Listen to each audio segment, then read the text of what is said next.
It's a sight that Brighton fans have been waiting nearly a decade to see.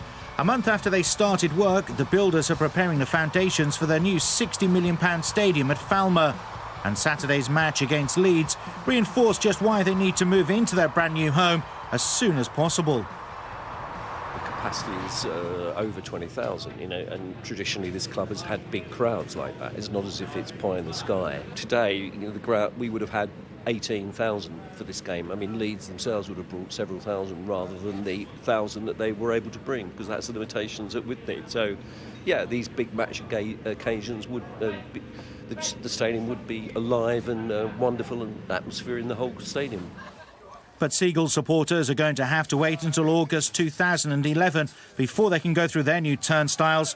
The 7,096 who made the journey to the Withdean knew that after only 2 home wins this season, Mickey Adams' team would face a tough test against a Leeds side who gave full debuts to Lee Trundle, Carl Dickinson and Richard Naylor. The visitors had a great chance after 8 minutes when referee Pat Miller awarded a penalty after Adam El Abd had tripped Richard Naylor. But Luciano Becchio was denied by keeper John Sullivan. Brighton started to get back into the game.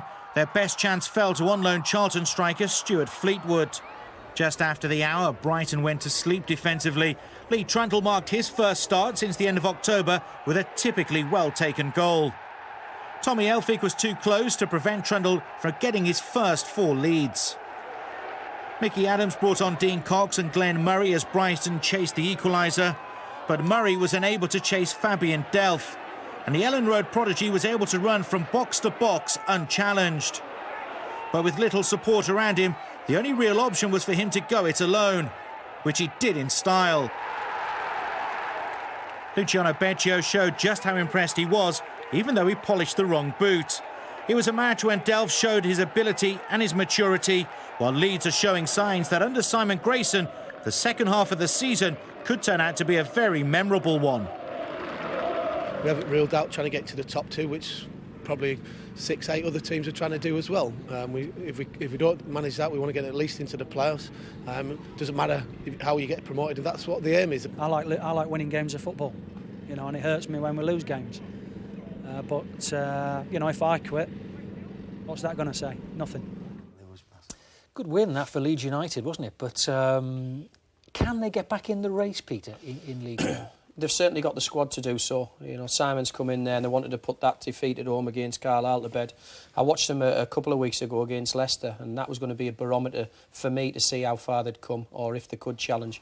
And it was a very, very poor game. Leicester were poor, but Leeds scrambled a goal in the last few minutes with Simon implementing a few changes. And I think the signing of Trundle, allied with Fabian Delph, who is something special. We said when Trundle come in that at this level he's proven goal scorer. He gets that big backside of his in and turns. He can get goals for fun. And in Delph, they've got somebody who's going to be a star in the Premiership one day. Box-to-box player, fantastic. And them are the 2 players that are going to act as the catalyst, hopefully, to drive them on. Not only has he got great technical ability, George, but he's such an athlete. You see Glenn Murray leaving him there, that caused a ruckus, didn't it? The Brighton boys, because no one put a tackle in. No, but... I don't know about leaving him, his pace was he covers the ground so easily, and as I say, in games where there's a full house at Ellen Road and it's not going well, he's been the one who's took it up on himself to drive them forward. He's only 18-year-old, he's only a kid. But that's why, not only technically, you have to be mentally strong, and he definitely is. We had a sort of debate last week, Dean, about Fabian Delph. I think both Chris Kamara and Neil Warnock said, sell him and rebuild your team at this stage of Leeds development. Might be different if they were higher up, keep him. But they both said sell him. I mean, what would you say? Yeah, but you sell him for the... Ken Bates was selling for the right amount of money. Yeah. You know what he's worth. You don't just sell him for the sake of selling him. Yeah. Now, does the boy want to leave? Does he want to play at a higher level? Of course he does, but... it's a learning curve for him at the moment. Stay at Leeds, get Leeds promoted, get Leeds, in the Championship. Sell him. You might be able to keep him. Sell him, get 10 million for him, but let him go to a club in the Premiership that he's going to get a game, i.e. Middlesbrough, Fulham, one of them, or go to a bigger club and loan him to Leeds for another 2 years to make sure they're back in the Championship.